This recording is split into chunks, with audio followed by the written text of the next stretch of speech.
memperingati kemerdekaan kita juga ya. Jadi itulah kenapa juga kemudian para pedagang dari Eropa datang ke Indonesia untuk mencari rempah, mencari sumber-sumber rempah. Nah, ini berdasarkan data Euromonitor tahun 2018 itu data ekspor berkaitan dengan vitamin, suplemen dan obat termasuk olahan rempah yang dijadikan vitamin itu di Indonesia mencapai sekitar 20,73 triliun. Angka yang sangat besar. Tapi ternyata untuk rempahnya sendiri itu hanya berkisar 32.594 US dollar. Jadi mungkin kalau kita rupiahkan itu nggak nyampe 40% atau 30% dari total ekspor yang berkaitan dengan suplemen, vitamin, obat. Ini sedikit memberikan kita gambaran bahwa banyak sekali sebenarnya potensi pasar yang bisa dimanfaatkan dari hasil olahan rempah, dan itu tidak melulu tentang obat-obatan atau yang lain-lain, tapi juga bisa ke arah-arah produk-produk lain seperti minuman herbal saset misalnya atau minuman botol. Bahkan beberapa inovator-inovator mempunyai strategi bisnis yang luar biasa kreatifnya, dan itu juga memberikan kita inspirasi bahwa bisnis ternyata tidak hanya berkaitan dengan mencari keuntungan semata, tapi juga berkaitan dengan pendidikan dan edukasi ke masyarakat. Nah, Pervisal dan Turner ini dia menulis jurnal ini berkaitan dengan kondisi rempah yang ada di Indonesia. Sebenarnya ada beberapa permasalahan. Pertama adalah efektivitas produksi, yang kedua adalah keamanan bahan baku, yang ketiga adalah standarisasi penentuan identitas bibit tanaman. Jadi ada 3 yang menurut Pervisal dan Turner ya tahun 2001 mereka mengeluarkan jurnal yang merupakan masalah dari industri rempah yang ada di Indonesia. Nah, menarik untuk langsung mungkin kita bisa berikan kesempatan kepada antara Mbak Dwi atau Mbak Tita dulu untuk presentasi berkaitan dengan, untuk berkenalan lah, berkaitan dengan produk-produk yang memanfaatkan hasil rempah. Mungkin Mbak Yoris ya, Mbak Yoris dulu, Mbak Dwi dulu dari Yoris VOC mungkin bisa presentasi dulu untuk menjelaskan. Assalamualaikum warahmatullahi wabarakatuh. Ini langsung presentasi untuk PowerPoint-nya ya Kak ya? Iya. Matur Mbak, mau saya tampilkan atau seperti apa? Oh ya. Mbak tampilkan atau saya yang tampilkan? Saya tampilkan. Ini.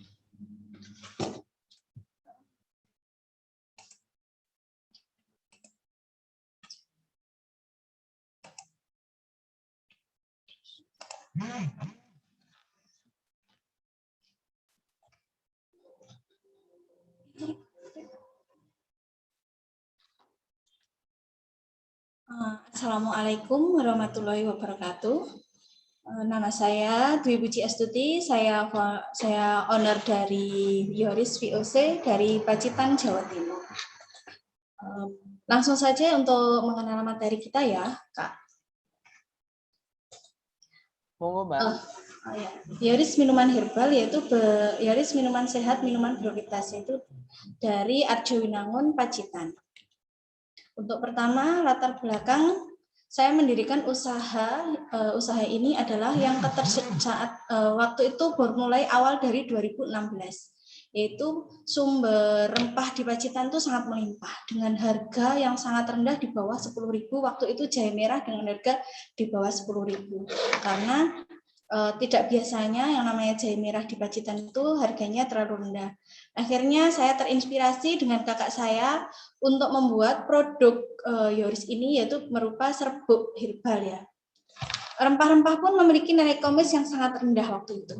Sehingga saya dengan kakak saya berinovasi untuk bagaimana sih untuk biar petani ini bisa terangkat gitu. Dan terangkat dengan harga rempah yang stabil, tidak harus di bawah 10.000. Akhirnya kita berinovasi, menjadilah produk minuman herbal, yaitu dengan produk jahe merah. Waktu itu awalnya kita hanya memproduksi jahe merah instan. Seperti itu. Tujuan usahanya yaitu meningkatkan pendapatan petani sekitar kita. Juga meningkatkan nilai ekonomi rempah-rempah lokal dan membuka lapangan pekerjaan bagi masyarakat sekitar. Dalam membantu pendapatan petani itu tadi yang saya sampaikan, kalau untuk petani saat itu kita akhirnya memberikan dari 2019 kita sudah bekerja sama dengan petani di wilayah kami, yaitu di Desa Nawangan, Pakis Baru, Pacitan, yaitu dengan pegunungan tertinggi di Pacitan. Kami ngambilnya tidak dari dataran rendah, tapi produk kita bekerja dengan petani yang dataran tinggi. Saat ini sudah berkolaborasi dengan petani sekitar 20 petani. Alhamdulillah kita membelinya dengan harga stabil. Dan membuka lapangan kerja bagi masyarakat di sekitar kita, yaitu masyarakat kita pekerjakan di tempat usaha kita, yaitu sekarang kita ada 2 rumah produksi, yaitu di Pacitan Kota juga ada dan yang di desa juga ada. Gitu. Inspirasi produk Yoris ini dari Sido muncul ya Kak ya. Yang dulunya sasetan itu, tapi akhirnya saya berinspirasi itu dengan buat, tapi kita kalah saing dengan pemasarannya. Mungkin di produksi karena pabrikan harga lebih murah. Kalau kita harga stabil, tapi dengan kualitas dan tanpa bahan pengawet ataupun pewarna lainnya. Pemanis pun kita asli dari gula, yaitu dari gula aren dan juga gula pasir. Produk awal usaha kami hanya ada 3, yaitu wedang jahe merah, kunyit, dan juga temulawak dan jahe prit, 4 produk ya. Ada di 4 produk itu kita ada beberapa produk menjadi 6 varian. Itu waktu itu hanya dengan gula aren. Waktu itu awalnya dari gula putih, akhirnya menjadi ada lagi yang pakai gula aren. Untuk profil produk terbaru kita ada yang untuk produk serbuk kita ada 16 produk ya Kak. Ini adalah ada yang kemasan saset, ada yang kemasan pouch dengan gula aren 175 gram, ada yang kemasan original yaitu 50 kg. Seperti yang ditampilkan dalam layar ini. Produk inovasi produknya kita awalnya hanya Yoris kemasan pouch 170 gram. Kurang praktis untuk dibawa pepergian dan produk terlalu banyak untuk konsumen yang ingin mencoba. Akhirnya kita membuat produk lagi yaitu dengan kemasan 100 gram yang dapat mencegah kepejaran dan lebih aman karena produk ini sudah tidak pakai stiker lagi tapi sudah kemasan pouch ya, dengan informasi notasi dengan lebih lengkap dan juga tersedia dengan lengkap. Setelah itu inovasi kembali dengan produk yang kemasan saset, itu terinspirasi dari orang-orang travel ini terlalu banyak traveloka yang traveling, akhirnya kita menjadi kemasan saset itu dengan kemasan dus berisi 5 saset dengan harga ekonomis dan cocok untuk bawa traveling atau mungkin kakak-kakak yang mau ke ke kampus males ribet, kita tinggal seret langsung jadi ya gitu. Terus setelah inovasi saset kita langsung terinspirasi dengan produk yang original, yaitu produk yang produk original ini tanpa gula sama sekali ya Kak. Kami terinspirasi dari mereka yang terkena diabetes, kolesterol seperti itu. Terus kemarin kita juga pernah beberapa kali ada buyer dari luar negeri, mereka meminta untuk yang original karena orang luar negeri kebanyakan dia tidak suka dengan rasa manis. Dengan adanya PPKM ada produk baru dari kita yaitu dengan kemasan cair, yaitu tapi ini untuk pemasaran masih lokalan saja karena kita tidak pakai bahan pengawet ataupun bahan campuran yang lain. Kita masih itu produk baru di saat PPKM ini. Penjualan produk target yang dicapai ya untuk yang awalnya kita 2019 500 pieces dari 12 juta rupiah, 2020 750 pieces dengan nilai rupiah 15 juta. 2001 ini alhamdulillah targetnya melebihi, kita awalnya hanya 1000, alhamdulillah di tahun 2021 ini agak meningkat ya Kak. Yang awalnya targetnya 1000 PCS sekarang sudah mencapai 2.000 PCS per bulan. Dan untuk 2022 yang awalnya target kita hanya 1.350, insya Allah semoga dengan yang sudah mencapai ini bisa meningkat lebih dari yang kita targetkan sebelumnya. Segmentasi pasar utama kami awalnya masyarakat yaitu dengan usia di atas 25 tahun sampai 50 tahun dengan persentase pria dan wanita seperti pada diagram di ini. Kebanyakan konsumen kami adalah perempuan, 70% adalah perempuan dan 30% adalah laki-laki. Kalau laki-laki kebanyakan meminta adalah produk saset. Kalau perempuan mereka sukanya dengan pouch karena lebih banyak gitu harganya, walaupun itu tapi lebih banyak untuk digunakan beberapa orang. Kalau laki-laki maunya lebih yang praktis. Distributor produk offline kami ada di Jawa Tengah, yaitu di Wonogiri, di Karanganyar juga ada, kita ada di Solo. Kalau untuk di kawasan Jawa Timur sendiri, ada Pacitan, yaitu ada kios oleh-oleh Pacitan dan minimarket, alhamdulillah sudah semua ada, dan ini proses untuk masuk ke Indomaret masih menunggu barcode untuk masuk ke Indomaret. Di Ponorogo juga ada Madiun dan Ngawi. Untuk ini produk offline kita, tapi untuk online kita pemasaran kita sudah sampai Tangerang Selatan, Bali, terus Jakarta, Surabaya untuk online. Itu awalnya kita dari pameran tahun 2020 sampai 2019, buyer-buyer yang dari luar sampai sekarang masih continue. Ini distributor online kami, yaitu dengan Instagram yoris_minuman herbal, ada jahe untuk Bukalapak kita juga ada, Blibli, ada Tokopedia. Tapi kebanyakan untuk via online adalah via WhatsApp dan Instagram. Karena mereka rata-rata adalah pembeli dengan buyer pembelian minimal 100 PCS. Jadi mereka semua via WhatsApp. Contoh ke Bali hari ini pengiriman kita minimal 150 PCS, itu setiap 2 bulan sekali. Itu. Jangkauan distribusi secara online mencapai konsumen di seluruh Indonesia dan baik kota-kota kecil maupun kota-kota besar. Profil produk terbaru kami ini produk dari PPKM ini ya, dari baru beberapa bulan. Variannya itu ada kunyit asam, gula asam, dan beras kencur. Itu ada kemasan paling kecil 250 ml dan juga 1 literan. Untuk yang kemasan seperti ini biasanya dari instansi-instansi dari dinas-dinas, yaitu untuk di Pacitan dibudayakan mari minum jamu setiap pagi. Itu yang digalangkan dari Kabupaten Pacitan. Inovasi produk kedepannya, produknya yang sudah ada, saat ini masih perlu dikembangkan lagi, agar eksistensinya tetap jaga di kalangan masyarakat. Salah satunya dengan menambah target pasar pada milenial dengan membuat inovasi baru berbahan rempah-rempah. Inovasi baru ini rencananya akan merupakan makanan kekinian, seperti coklat jahe, yaitu coklat jahe itu banyak diminati anak-anak maupun kalangan remaja. Biasanya anak-anak untuk minum jamu itu susah. Akhirnya kita ke depan kita akan berinovasi untuk membuat coklat jahe, yaitu masih berinovasi lagi. Untuk kemudian permen jahe, kalau permen jahe ini sudah proses, kita sudah mengeluarkan produk ini, tapi pemasaran kita masih lokal saja, masih sales lokal. Dan kalau permen kunyit jahe juga masih proses lagi. Kita juga segmen pasarnya juga biskuit jahe. Jadi segmen kita nanti untuk anak-anak dan remaja.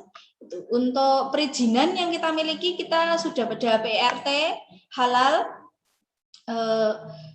uji nutrisi, juga ada HAKI kita sudah mempunyai, dan ini pendaftaran menuju BPOM. Pada masa pandemi, awal-awal pandemi, waktu itu jumlah bahan baku merupakan herbal cukup sulit didapat. Waktu itu awal-awal pandemi harga jahe merah mencapai 100.000. Dengan adanya kenaikan harga itu kita pengaruh pada ongkos produksi dan penentuan harga jual. Dari waktu itu kita menyikapinya, alhamdulillah kita tidak pernah memakai bahan lain. Kita mencoba bagaimana tetap membeli bahan baku agar permintaan, karena waktu awal-awal pandemi permintaan produk jahe, temulawak, dan kunyit itu sangat melambung tinggi. Itu sangat sekali. Waktu itu dengan bahan yang sangat tinggi, yaitu jahe merah waktu itu mencapai Rp100.000. Kendala usaha kami yaitu dipasarkan oleh media sosial dan marketplace. Akan tetapi dalam pelaksanaan kurang efisien dan efektif karena kurangnya kualitas sumber daya manusia yang kedua untuk mengelola media sosial. Jadi media sosial saat ini kita masih pegang sendiri, belum punya marketing tersendiri. Kita baru mempunyai marketing offline, yaitu sales yang kita sebar di Jawa Tengah dan Jawa Timur. Kendala kedua usaha kami adalah produknya sudah mulai dipasarkan melalui toko-toko yang tersedia beberapa kota. Akan tetapi produk Yoris masih belum bisa menembus pasar retail dan masuk ke dalam gerai yang lebih besar. Dalam hal ini, produk Yoris masih belum bisa bersaing dengan produk-produk besar. Akhirnya dengan kita kalah saing dengan di toko pasar retail, kita galangkan, kita sering di online-nya. Alhamdulillah di via online WhatsApp lancar dengan pengiriman kita luar kota. Yang paling sering kita kirim adalah ke Bali.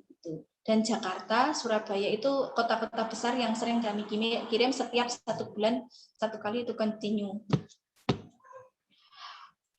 Terima kasih, itu materi dari saya, semoga bermanfaat, dan ini produk terbaru kami juga, yaitu yang original dengan kontak person yang seperti di bawah ini, dan juga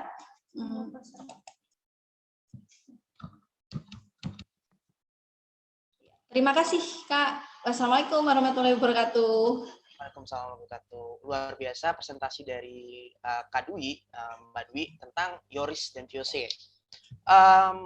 Ini luar biasa juga nih antusias dari peserta untuk bertanya, karena banyak banget pertanyaan. Tapi pertanyaan akan kita hold dulu di bagian akhir. Nanti kita akan akumulasi pertanyaannya di akhir untuk kedua narasumber ya. Jadi nggak di awal dulu. Nah, sebenarnya yang sebelum kita ke dunia ke produk untuk dunia, saya ingin tertarik sih Mbak untuk bertanya berkaitan dengan ini kan kalau yang saya pelajari, saya sebagai seorang masyarakat lah ya, masyarakat yang milenial, kurang tahu rempah gitu kan. Kadang saya baca Pulau Jawa ini kan bukan penghasil utama rempah ya Mbak ya. Iya, betul. Karena rempah biasanya berasal dari wilayah timur gitu, seperti Maluku, Sulawesi atau Sumatera gitu.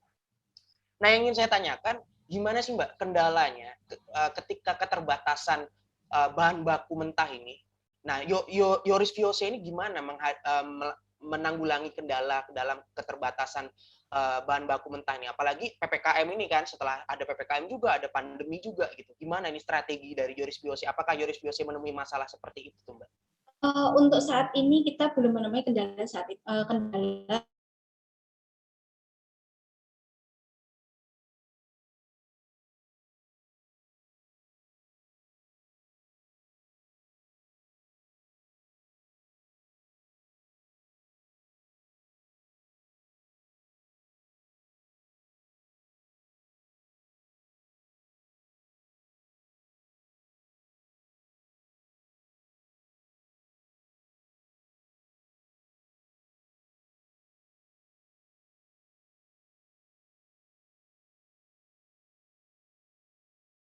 Recording in progress. Pernah mencapai 12.000 kemarin, tapi kita membelinya tetap 20.000. Tapi dengan dengan SOP kita, yaitu dengan jahe yang berumur 10 sampai 12 bulan, gitu Kak. Nah, luar biasa. Jadi strategi ternyata memang tertolong dari sistem tanamnya itu ya Mbak ya? Iya, betul. Jadi sistem tanam kita jangka. Jadi dari petani itu kita jangka berapa bulan. Jadi akhirnya panennya bergantian, gitu Kak. Jadi insight-nya bagus juga nih Mbak. Jadi kan teman-teman yang pengen usaha dari rempah juga mulai dapat insight, oh iya ternyata untuk rantai pasok berkaitan bahan mentahnya ternyata begini ya alurnya. Nah, ini nih Mbak yang pengen ditanyakan dan mungkin semua orang yang pengen mulai usaha itu penasaran. Gimana cerita terkait permodalannya Mbak? Karena sulit banget. Aku pernah mulai usaha tapi kayak aduh modalnya udah nggak ada, akhirnya ya udah. Untuk modal awalnya kita masih benar-benar masih manual, yaitu dari kantong para istri-istri. Jadi kita tidak mencampuri urusan dari minta atau dari suami atau kita. Jadi kita ada 2 bersaudara dengan kakak saya namanya Ibu Sri Utami itu. Kita akhirnya Kak gimana? Kan waktu itu kita juga menanam jahe sendiri ya Kak ya. Jadi kita awalnya mengolah jahe sendiri dengan uang kantong dapur dari istri gitu. Dengan itu. Jadi setelah itu kita berkembang, kita pembagian. Akhirnya saya produksi sendiri kayak gitu. Akhirnya kalau kita sendiri produksi sendiri, pemasaran sendiri, online sendiri, mencari ligasinya sendiri itu tidak akan pernah bisa maju. Akhirnya dengan kakak saya, oke Kak, sekarang kita bagi tugas. Jenengan yang apa itu namanya, yang memproduksi di rumah tidak kemana-mana, tapi saya yang pergi kemana-mana untuk pemasaran. Contohnya saya waktu awal-awal pemasaran saya pergi ke Surabaya, Madiun, Malang, itu sudah saya lakukan itu Kak. Jadi dengan mengikuti pelatihan-pelatihan dari dinas, pelatihan-pelatihan di Surabaya, Semarang, akhirnya dari situlah awalnya Yoris bisa terbangun. Akhirnya kita menambah modal dari hasil kita sisihkan dari uang dapur kita mungkin, dan juga hasil laba yang kita dapat dari itu, berkembanglah menjadi seperti ini Kak, gitu. Jadi luar biasa ya, modalnya swadaya awalnya Mbak ya. Iya, kita swadaya Kak. Ini juga mungkin menarik ya, karena rata-rata dari pengusaha kan rata-rata yang pengen mulai usaha, apalagi ketika pandemi ini kan kayaknya kesulitan ya, karena kalau kita minjem ke perbankan kita harus punya borok. Iya, betul. Apa yang kita jaminkan ke bank gitu. Jadi mungkin teman-teman bisa mendapatkan insight atau informasi bahwa ini juga bisa nih ditiru dengan cara gotong royong, dengan cara swadaya, permodalan swadaya. Nah, itu tergantung perjanjian kita dengan gimana, seperti itu. Nah, ini mungkin juga pertanyaan yang mewakili dari peserta-peserta yang lain juga nih. Tapi ini bukan pertanyaan bukan pertanyaan peserta ya, aku cuma mewakili. Kenapa memilih rempah, Mbak? Memilih rempah-rempah ini karena banyak produk lain. Pacitan itu wilayah pesisir misalnya, ada produk ikan gitu kan.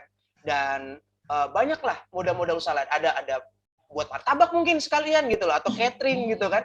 Itu juga opsi. Kenapa rempah gitu, Mbak? Spesifiknya gitu. Awalnya gini Kak, saya berinspirasi dari rempah. Rempah-rempah itu kita sudah berawal dari nenek moyang sampai sekarang itu masih itu. Nah, rempah itu tidak akan pernah termakan atau mati dengan zaman. Nah, maksudnya walaupun zaman dahulu, walaupun zaman milenial, rempah itu pasti digunakan. Gitu. Tidak akan pernah. Mungkin perjalanannya lambat, seperti minuman itu lambat, tidak seperti makanan. Tapi dia tidak akan tergerus oleh zaman. Seperti jahe, temulawak, itu tidak akan pernah tergerus oleh zaman.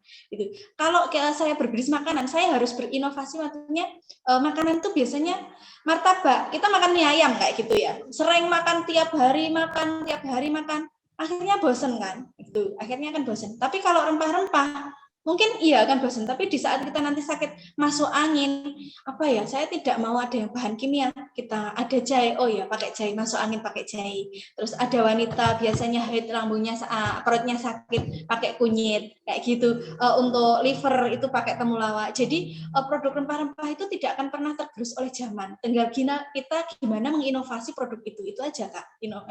Yang saya tanamkan pada tim kami.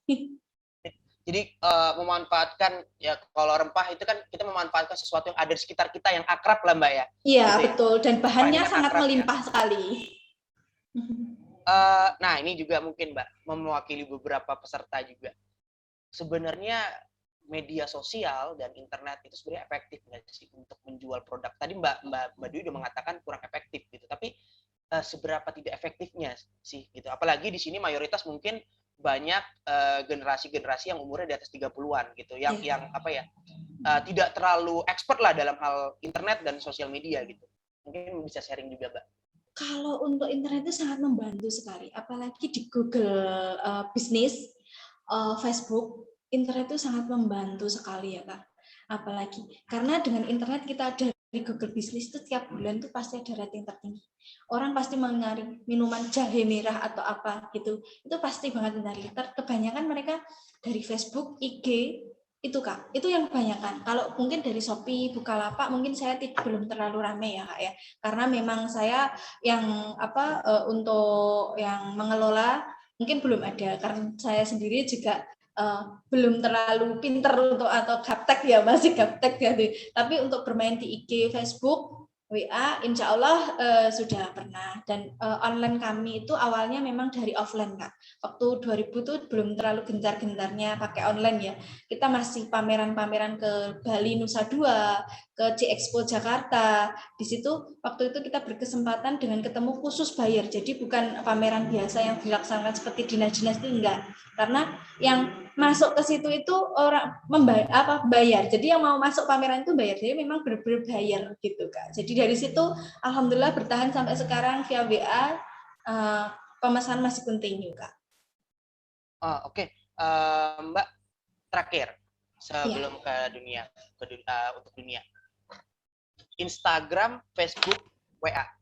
Mana yang paling efektif untuk teman-teman yang berusia di atas 30 untuk dipakai untuk menjual produk? Paling banyak WA dan Facebook. Facebook. Iya. Oke. Mungkin itu ya, Mbak. Apa ada Iya. penjelasan lagi, Mbak? Monggo. Ingin dijelaskan lagi? Ingin sharing dikit lagi mungkin? Ya. Ada yang sharing lagi terkait Instagram, Facebook dan WA tadi mungkin? Kalau Facebook kita dikelola, kita selalu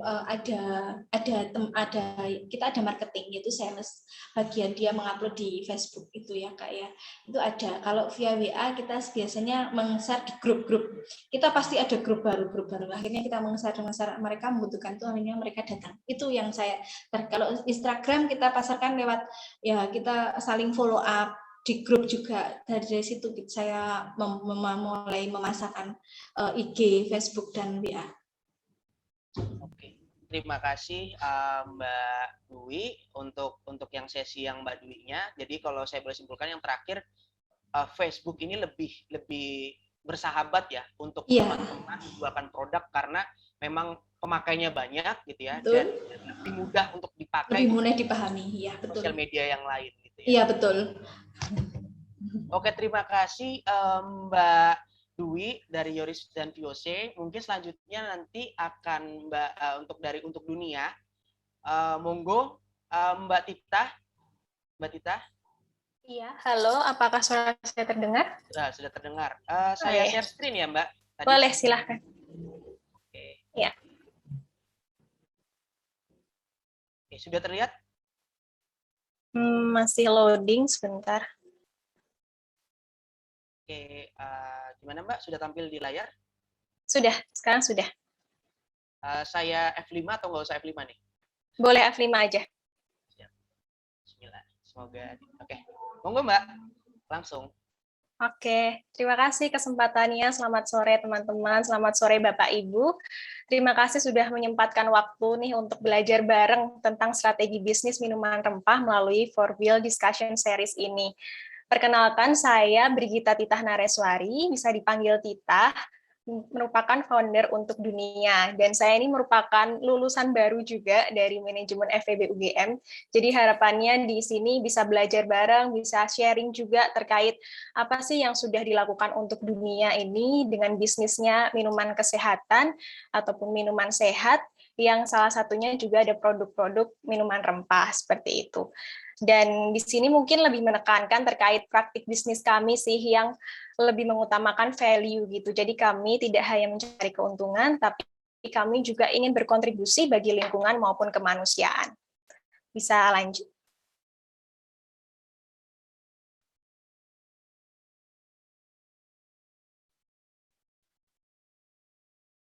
Bisa lanjut, Kak Vicky?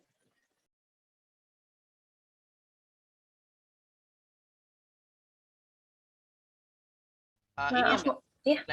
Yang ini? Yang kedua. Oke. Bentar, ini agak loading ini soalnya. Oh gitu. Mohon maaf. Oke. Ini ya? Belum terlihat, sebentar. Atau mungkin saya aja yang sharing? Boleh Mbak, jika nggak keberatan, karena ini agak-agak lama soalnya. Oke. Sebentar. Sharing ya. Mohon maaf ya Mbak. Iya Pak, sebentar ya. Di gadget sayanya.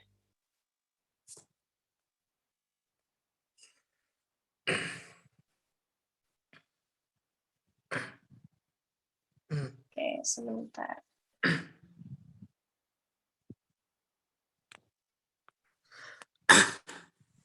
Apakah sudah terlihat? Halo?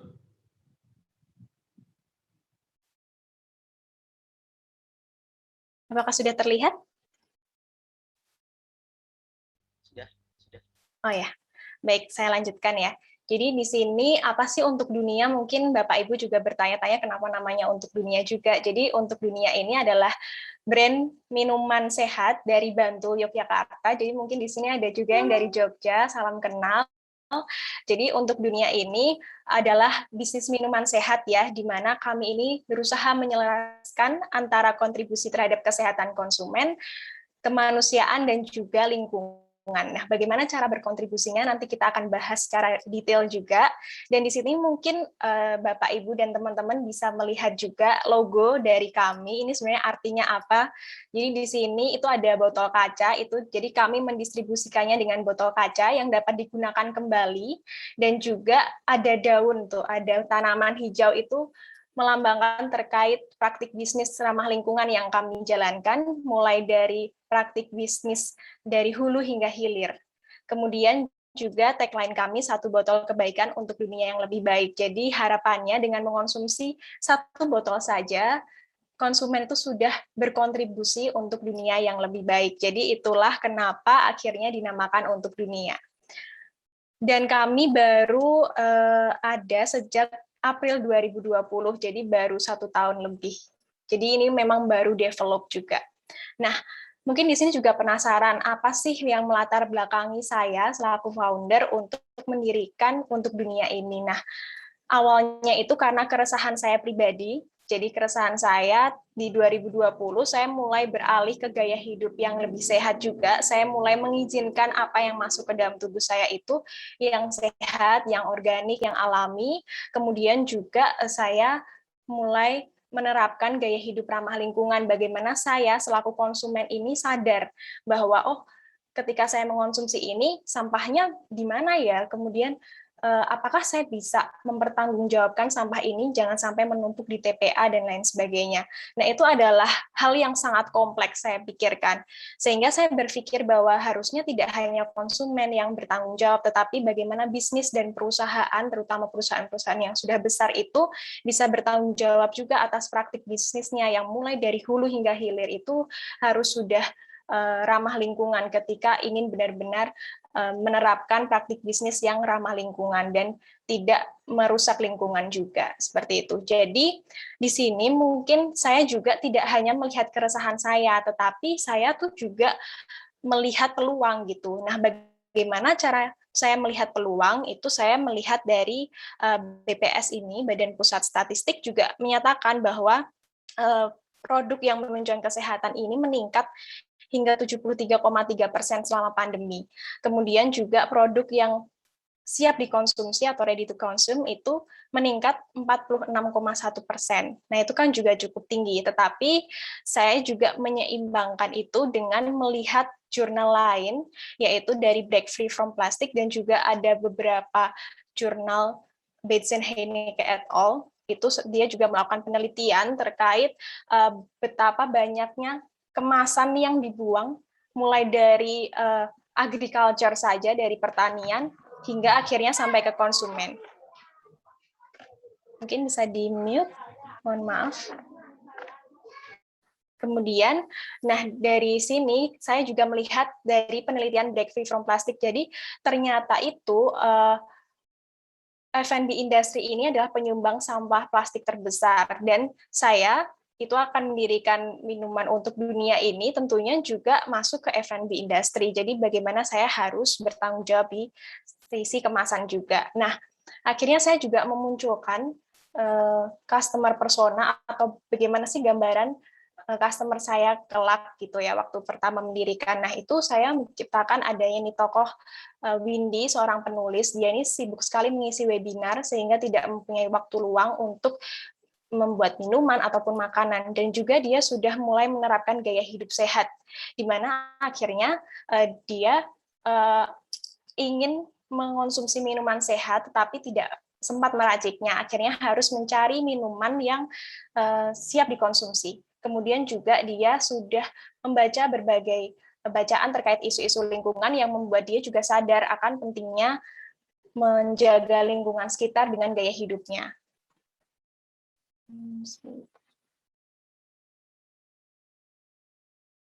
Oke.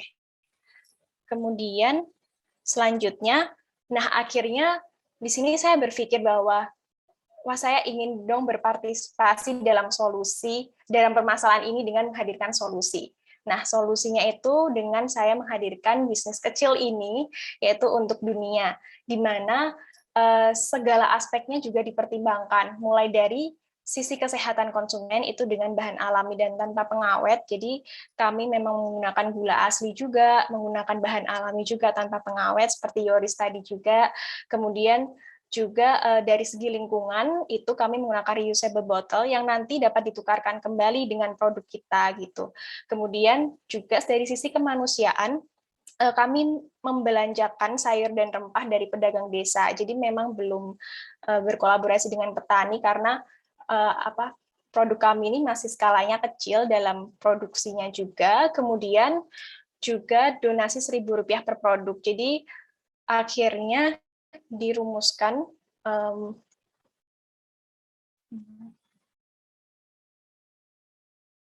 value dari bisnis ini. Yang pertama itu adalah sebagai tanda bahwa kita tuh mencintai diri sendiri dengan mengonsumsi produk ini gitu, dengan mengonsumsi minuman sehat, kemudian juga bagaimana sadar akan penting itu memperhatikan dari hulu hingga hilir sehingga produksinya pun minim sampah, sayur dan rempah itu juga dari pedagang desa menggunakan reusable bottle, kemudian kami juga donasi Rp1.000 produk. Ini adalah hal-hal kecil yang sebenarnya kita bisa lakukan gitu.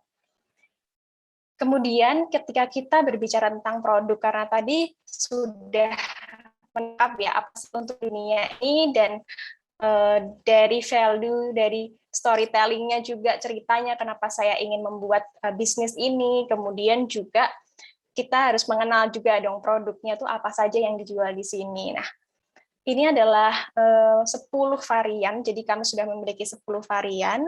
Dari minuman rempah sendiri itu ada namanya Pon Kliwon Pahing. Mungkin kalau ada teman-teman yang dari Jawa juga tahu ini adalah nama-nama hari Jawa.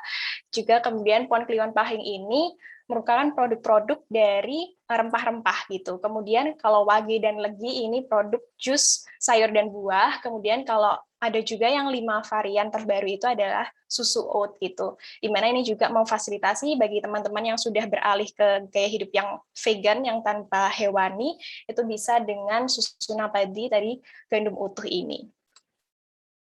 Nah, kemudian bagaimana bisa mendapatkan produk kami, yaitu kami yang paling utama menggunakan online order, sama melalui Instagram dan juga WhatsApp Business. Kami memiliki WhatsApp Business juga. Bisa kunjungi juga Instagram kami untuk dunia underscore. Di situ juga banyak update-update terkait bundling-bundling produk juga. Kemudian kami juga, kalau teman-teman yang di Jogja mungkin juga tahu, ada Kalis Donuts di Sagan, itu menjual donat itu dan kami titip jual di sana. Jadi itu juga salah satu strategi kami untuk konsinyasi, untuk titip jual. Kemudian yang ketiga, kami juga produk kami dapat didapatkan dengan bundling produk. Jadi kami sering membuat paket-paket atau hampers-hampers bersama bisnis lokal lainnya. Ini juga selain kita bisa saling mendukung, ini juga bisa memperluas pasar juga, memperluas konsumen, di mana saya bisa mendapatkan konsumen baru, mereka juga bisa mendapatkan konsumen baru dari untuk dunia. Nah, kalau misalnya tadi sudah membicarakan terkait praktik bisnis itu seperti apa praktik bisnisnya, jadi mungkin bisa dijabarkan mulai dari proses produksi, itu kami berbelanja bahannya itu tanpa menggunakan plastik sekali pakai. Kalaupun ada plastik yang tidak terhindarkan, yang tidak kami kehendaki itu, akhirnya kami berikan ke bank sampah ataupun dirapel, dikirimkan ke aplikasi Rapel yang itu juga mendaur ulang sampah.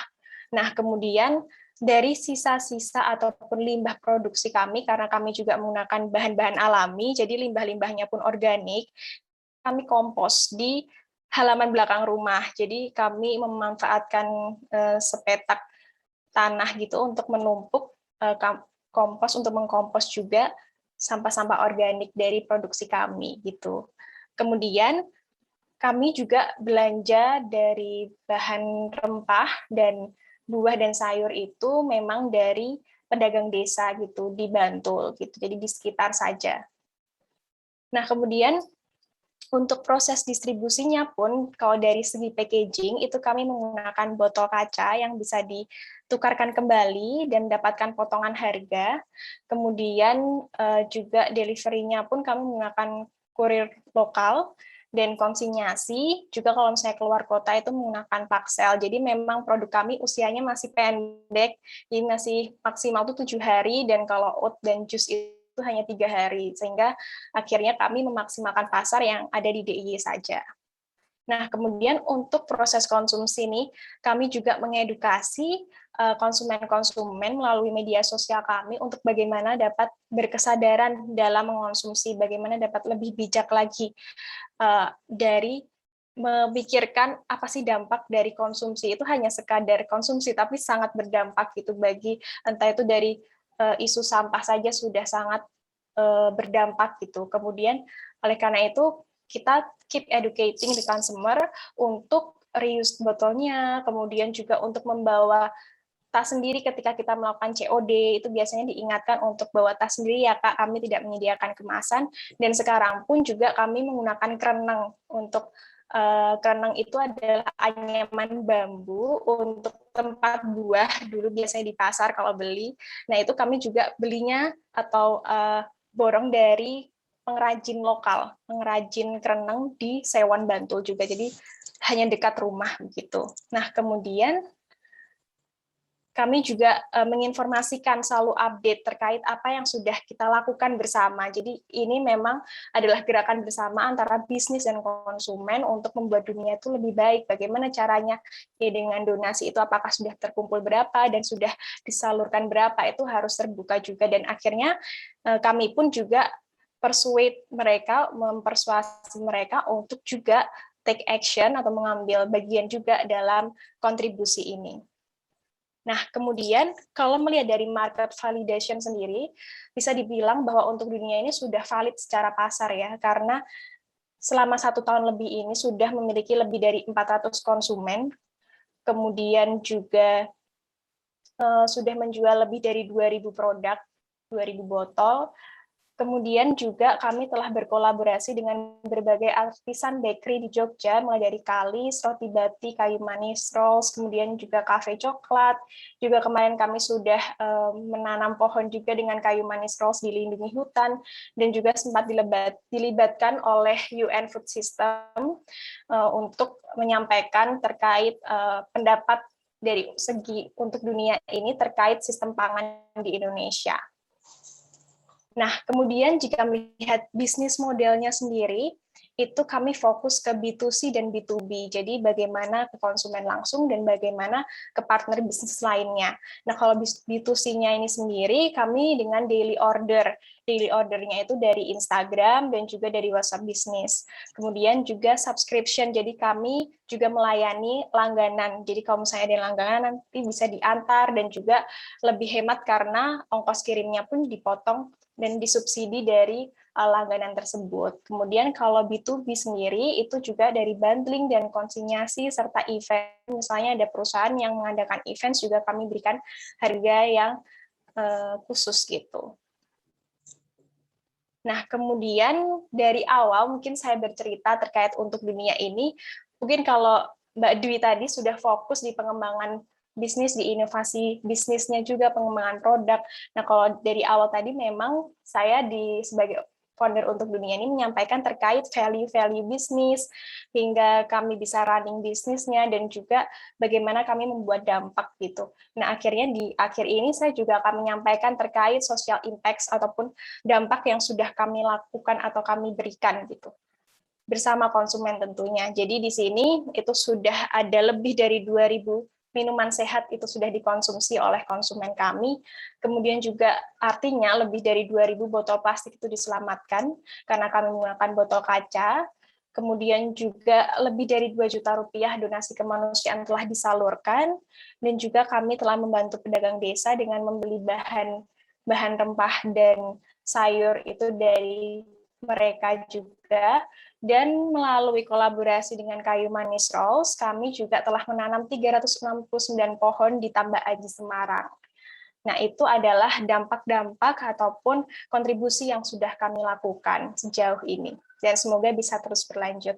Nah, untuk dunia ini merupakan simbol ya, merupakan wujud bahwa kita bisa membuat perubahan yang besar jika kita melakukan bersama-sama. Itu bahkan dari sekecil konsumsi kita, itu kita bisa membuat perubahan yang besar, dan juga saya berpikir bahwa bisnis ataupun usaha ataupun UMKM kita ini, mungkin Bapak Ibu juga yang punya UMKM, itu bisa loh ikut ambil bagian dan berdampak dan mengedukasi konsumen, bahkan untuk yuk kita sama-sama berubah untuk lebih memperhatikan lingkungan, lebih memperhatikan kemanusiaan di sekitar. Jadi itulah mengapa di sini saya juga ingin mengajak Bapak Ibu dan teman-teman, yuk kita bersama-sama membuat dunia yang lebih baik bersama untuk dunia.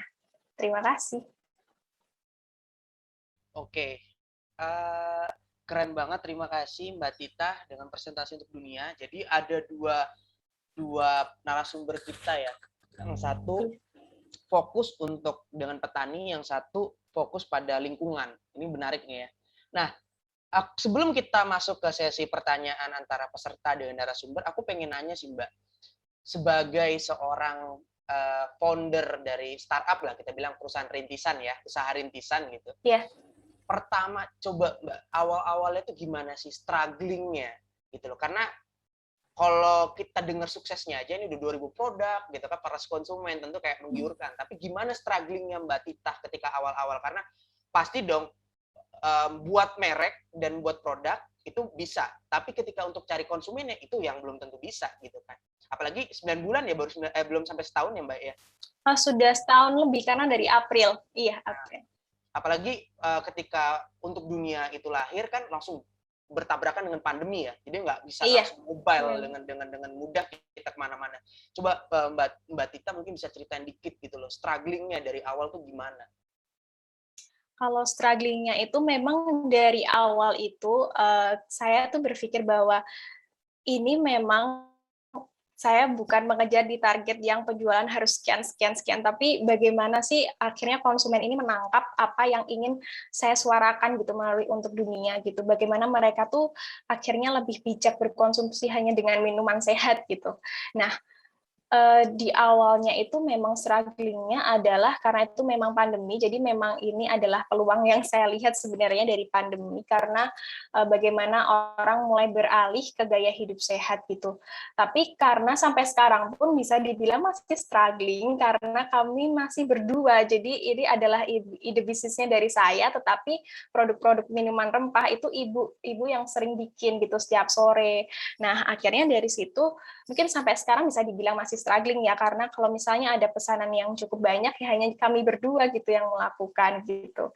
Jadi kadang Bapak juga bantu. Jadi memang akhirnya sampai sekarang pun itu kami terus bertahan itu juga karena memang kami terus memperluas pasar sih. Jadi dari awal itu memang di April itu awalnya memang dari teman-teman dulu, terus teman-teman mulai suka, oh enak Tita ini kamu awalnya memang mau pengen jual value ya, tapi ternyata feedback dari konsumen itu malah ini enak loh minumannya gitu. Terus jadi sadar, oh berarti emang produk ini bisa banget nih dijual. Terus akhirnya baru di situ mulai kolaborasi. Jadi mungkin strugglingnya sampai sekarang itu masih yang sumber dayanya masih sangat terbatas gitu, dan juga mungkin karena ya pandemi ini kadang nggak menentu ya apa pembelian juga seperti itu.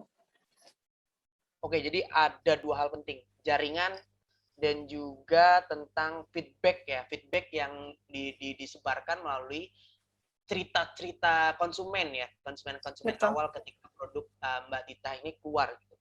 Nah, aku pengen nanya juga nih Mbak, kita pakai sosial media tadi dari Yoris and Vio saya pakai internet dan merasa terbantu banget dengan Google Business misalnya.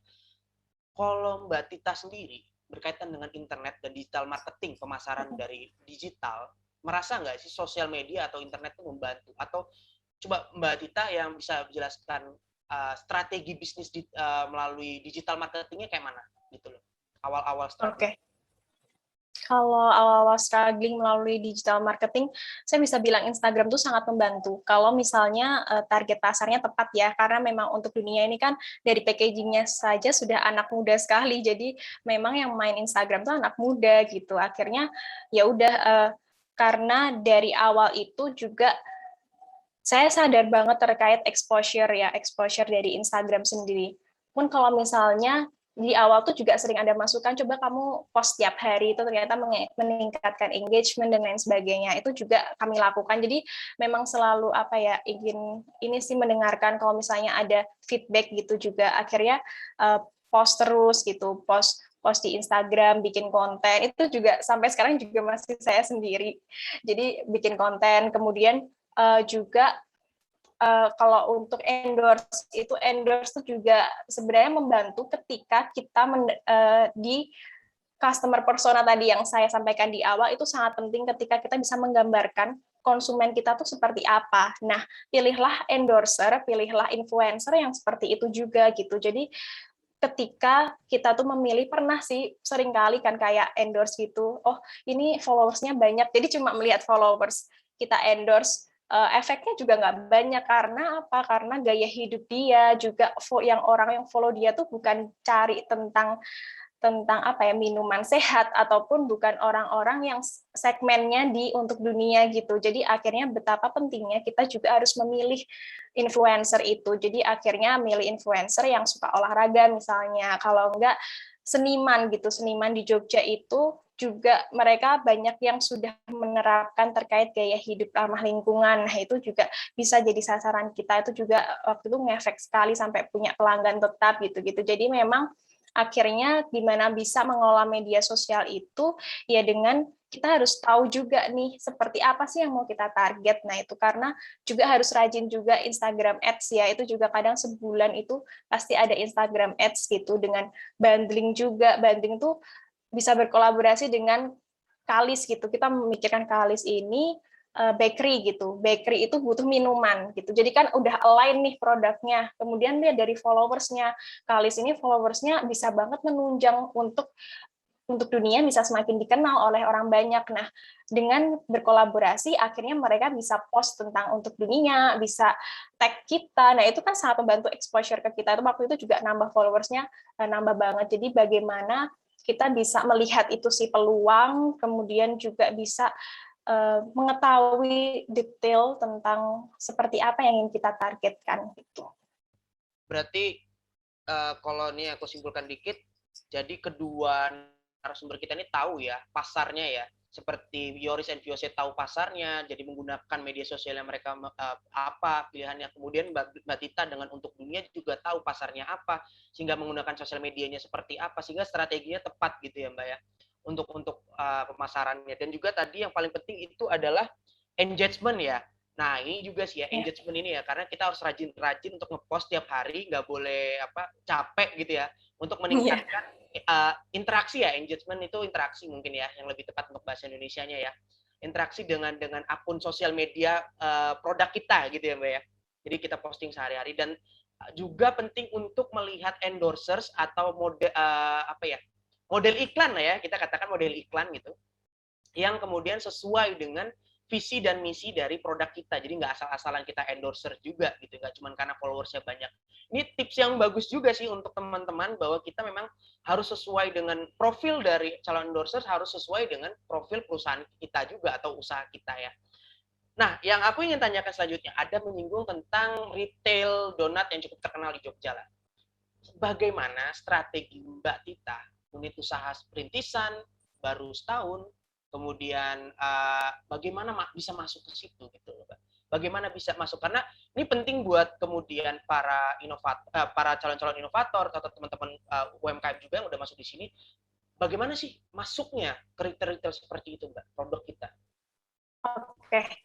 Baik, kalau mungkin saya bisa ceritanya itu dari segi selain keunikan produk juga value ya, dan bagaimana kita menceritakan gitu. Jadi di awal itu sebenarnya masuk Kalis itu bahkan di 2020. Jadi April terus Lebaran itu bulan apa ya, 2020 itu kami sudah berkolaborasi untuk bikin bundling produk. Jadi itu memang cepat sekali dan langsung yang Kalis gitu yang terkenal di Jogja. Jadi saat itu yang strategi yang saya gunakan adalah bagaimana bisa bikin atau menciptakan cerita gitu dari bisnis kita. Jadi jangan, kalau misalnya kenalan di awal ya, kan kita harus kenalan dulu sama yang punya bisnisnya yang mau kita ajak kolaborasi. Gimana kita bisa menceritakan terkait value yang kita bawa. Karena kalau misalnya kita hanya cerita kami produk keripik pisang misalnya, keripik pisang Kak, ini kita udah kita ada di daerah sini gitu-gitu doang, itu mungkin bagi kolaborator mungkin seperti yang lain, mungkin seperti partner-partner bisnis yang lain mengajak kolaborasi, tapi dari awal sampai sekarang pun saya kalau misalnya mengajak kolaborasi selalu menceritakan untuk dunia ini apa, misi yang dibawa apa, jadi yuk Kak kita bareng-bareng yuk mewujudkan ini. Jadi seperti ajakan dan seperti kita tuh memang berkolaborasi gitu. Nah, juga brand-brand seperti Kalis ini juga mereka kan juga sangat membutuhkan juga terkait mungkin bisa kayak akhirnya mendapatkan konsumen yang peduli lingkungan juga. Jadi hal-hal itu kan juga sekarang semakin dipertimbangkan. Nah, mungkin itu sih strategi dari awal itu adalah komunikasi juga. Juga kalau misalnya dengan partner bisnis itu sebisa mungkin kita itu harus mempunyai sikap juga yang sangat seakan-akan saling membutuhkan gitu. Jadi memang kita saling menghargai gitu. Misalnya kita juga aktif berdiskusi. Jadi sehingga sampai pelaksanaan kolaborasi, pelaksanaan banding produknya pun itu juga tidak ada miskom sama sekali. Pembagian keuntungannya juga bagaimana itu harus dikomunikasikan dari awal. Jadi mungkin itu tadi yang di awal itu bagaimana akhirnya bisa berkolaborasi, yaitu tadi perkuatlah di storytelling gitu, perkuatlah bagaimana kamu itu menceritakan produk kamu gitu. Oke, jadi menceritakan produk, kemudian kalau bisa visinya dengan mitra bisnis harus sama dan menjaga komunikasi dengan mitra bisnis ya. Betul. Makanya luar biasa gitu. Ya anak ajaib lah bisa masuk ke salah satu toko donat terkenal di Jogja gitu. Produk yang Mbak Tita jual ini. Nah ini Mbak, saya mendengar kayak tadi kan ada cara promosi satu untuk yang ramah lingkungan ya, botol kaca yang ramah lingkungan itu. Iya. Gimana kepikiran gitu loh Mbak? Kok bisa saya pengen buat produk, saya pengen promosi, saya pakai botol kaca gitu. Ini menarik kan? Relasinya gimana gitu? Kok bisa kepikiran? Dari mana kepikiran seperti itu Mbak? Dan gimana cara mencari ide yang seperti unik agar konten kita bisa naik tapi visi kita tetap masih jalan gitu. Itu juga merupakan trade off ya, ataupun hal yang harus dikorbankan juga ketika mungkin akses pasarnya nggak akan seluas ketika saya menggunakan botol plastik yang bisa dikirim sampai mana-mana, ataupun bikin kemasan-kemasan yang mungkin itu lebih aman gitu.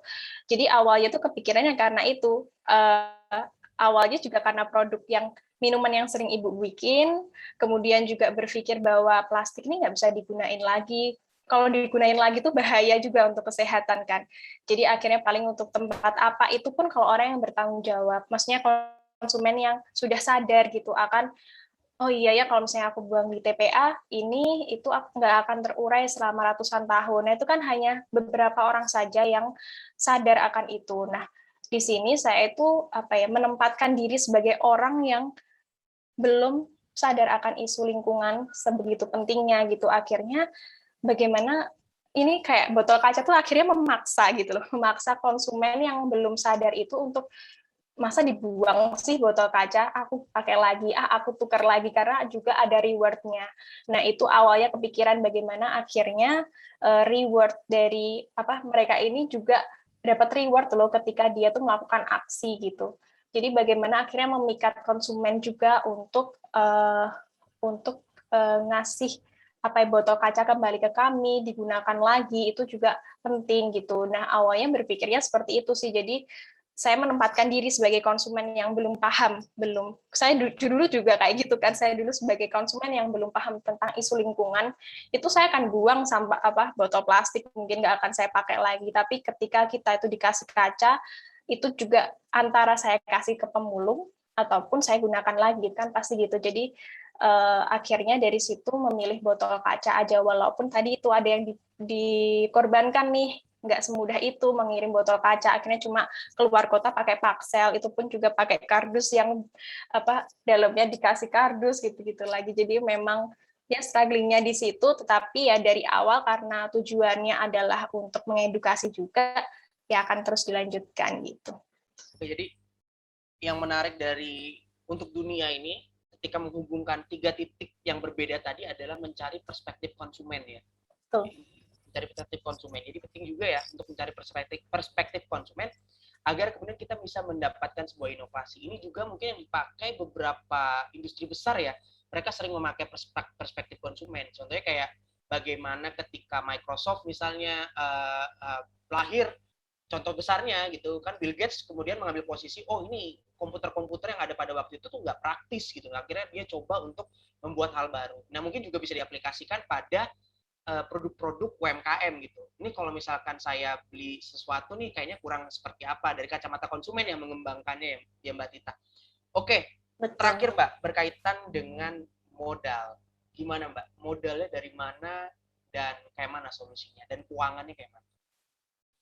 Kalau modal itu dari saya pribadi, jadi mungkin karena ini juga mendirikan sendiri sama ibu, tapi awalnya itu memang modal pribadi. Jadi ini bukan bisnis pertama saya kemarin juga pernah mendirikan bisnis itu juga dari modal pribadi, di mana di sini saya mendapatkan beasiswa gitu untuk sekolah, tapi karena memang masih ada sisa, akhirnya iseng-iseng bikin bisnis apa yang kemarin gitu. Kemudian yang ini juga untuk dunia, ya seperti itu awalnya karena wah sayang nih kalau cuma habis untuk beli apa gitu ya, gimana kalau dikelola, diputerin tuh uangnya bahkan malah bisa ngasih keuntungan, akhirnya bikin bisnis gitu. Jadi awalnya memang modal sendiri gitu, bahkan dari beasiswa gitu. Jadi mungkin ini modal tuh sampai sekarang pun mungkin masih menjadi kendala juga sih, gimana akhirnya nggak bisa mungkin tiba-tiba bikin offline store. Kalau misalnya saya udah punya modal gede kan mungkin bisa kayak gitu.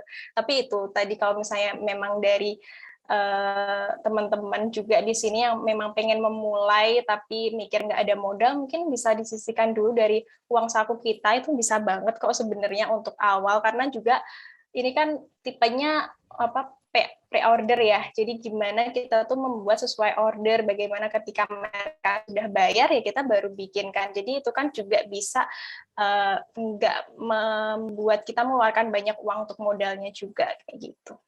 Jadi modalnya benar-benar dari kantong sendiri ya Mbak Tita ya, dan beasiswa kan nggak banyak ya per bulan, atau kayak cuman mungkin sekitar range-nya 500 sampai 800 gitu. Betul. Jadi ini insight baru ya, bahwa usaha memang nggak melulu tentang berjuta-juta modal awalnya, tapi selama kita punya niat, selama kita punya kemudian ide dan kita pengen usaha, modal yang setara beasiswa pun kita bisa gunakan untuk modal usaha ya. Itu sebuah. Dan sekarang banyak lomba pitching juga, ataupun juga bisa menemuin investor, itu kan juga bisa akhirnya kita mengembangkan lebih lagi, itu yang juga sedang kami lakukan gitu. Oke, jadi nah itu juga nih salah satu insight dari Mbak Tita adalah mengikuti lomba-lomba ya.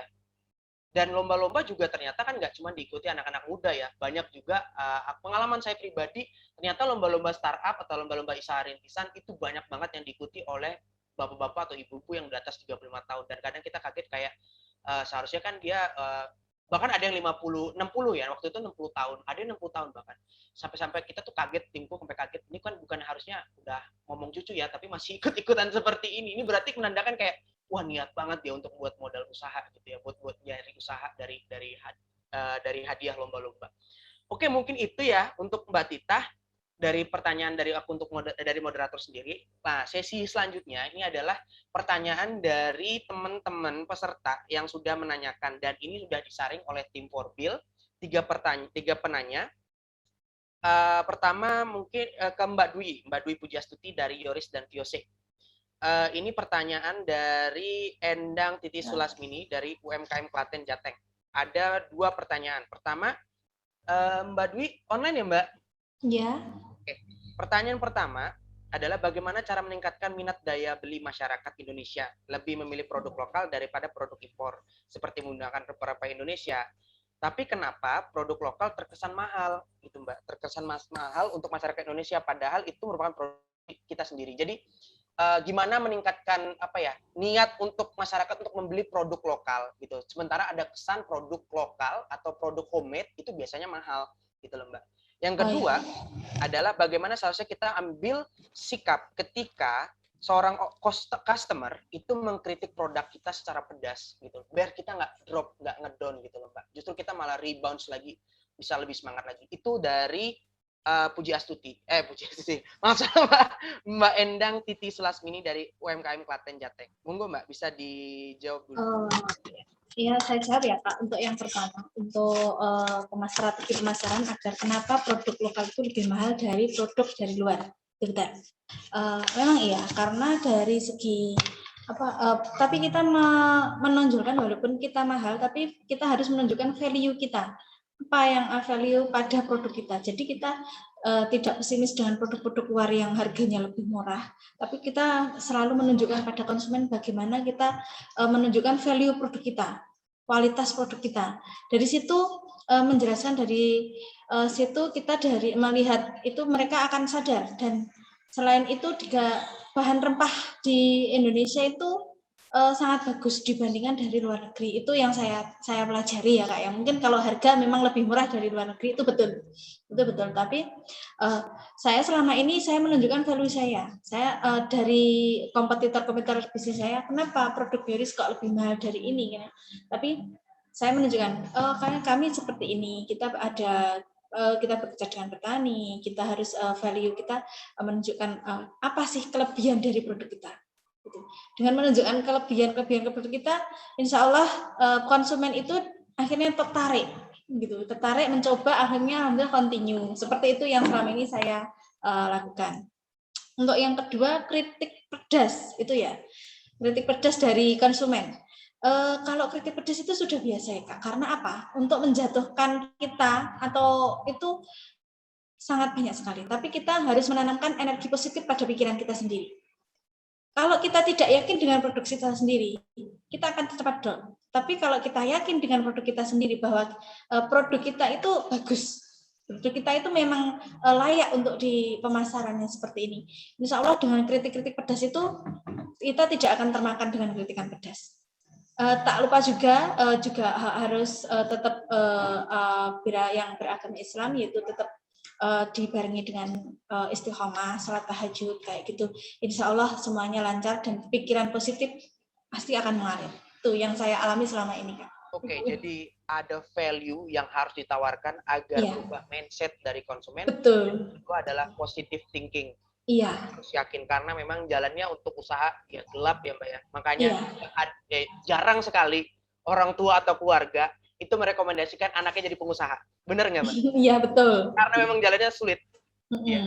Kita harus yakin. Gitu ya. Ya, kalau saya kayak gitu menanamkan pada anak saya, kalau kamu mau menjadi PNS atau pekerjaan, silahkan. Usaha tetap jalan. Karena apa? Usaha itu bisa dibarengi dengan bekerja yang lain. Yang penting yakin, itu aja. Karena PNS itu contohnya seumur PNS itu nasib, tapi kalau usaha bisa diturunkan ke anak cucu kita. Itu. Benar-benar luar biasa. Seorang ibu nih ya. Semoga tersampaikan buat teman-teman yang lain juga. Oke, selanjutnya dari Muhammad Hasbi Asidiki asal Klaten. Ini untuk Kak Brigita, Kak Tita. Pertanyaannya adalah produk rempah saat ini lebih diminati orang tua. Bagaimana strategi kakak agar produk rempah bisa diterima dan diminati oleh generasi milenial? Agar generasi milenial lebih menerapkan gaya hidup sehat serta mencintai produk khas lokal terutama produk rempah. Gimana? Oke. Tadi Kak siapa yang bertanya? Kak Muhammad Hasbi Asidiki.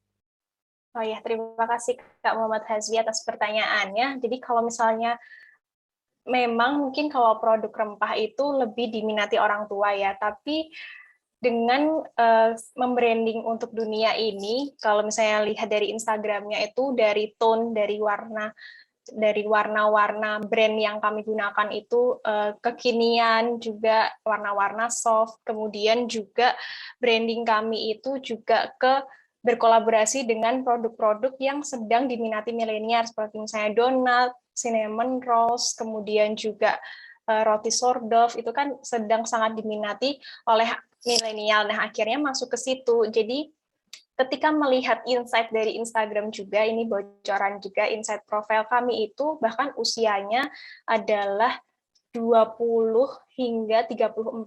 Itu kan masih tergolong muda ya, biasanya malah ibu-ibu muda ataupun orang-orang kantoran gitu yang order minuman kami. Jadi mungkin di situ bagaimana akhirnya kami bisa diminati oleh milenial, itu tadi kuncinya, bagaimana kita itu mengemas Dan bagaimana akhirnya storytelling ini tuh penting. Kalau misalnya mungkin orang tua itu lebih mementingkan saya bayar segini dapat sekilo misalnya gitu kan.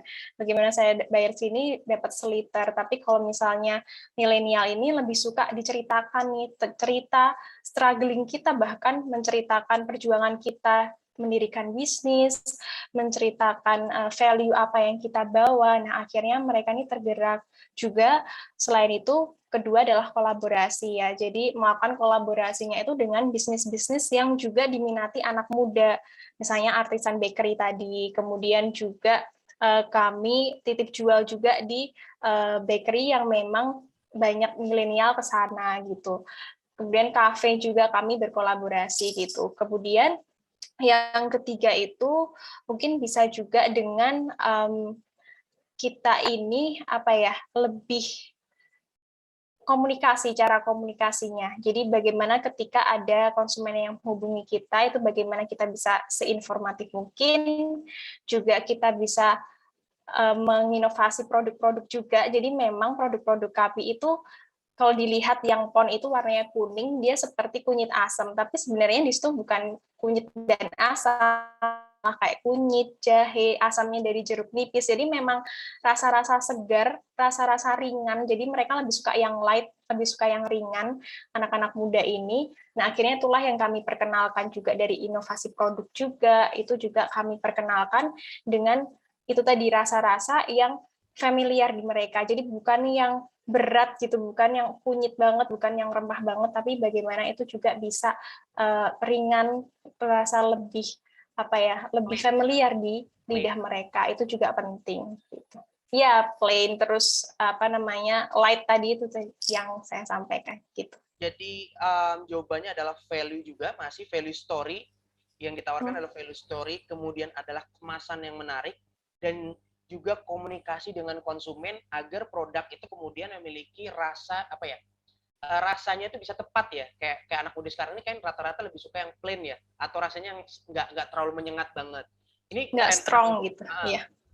Trennya anak muda kan ya, tren milenial nih, boleh juga nih insight-nya nih buat teman-teman nih, karena biasanya anak-anak muda ini lebih suka kalau mesen itu yang rasa originalnya gitu, yang asli rasa buahnya dan segala macam. Dan terakhir ada jangan lupa untuk melakukan kolaborasi dengan mitra-mitra bisnis dan teman-teman lainnya ya Mbak Tita ya. Yang sedang diminati milenial juga.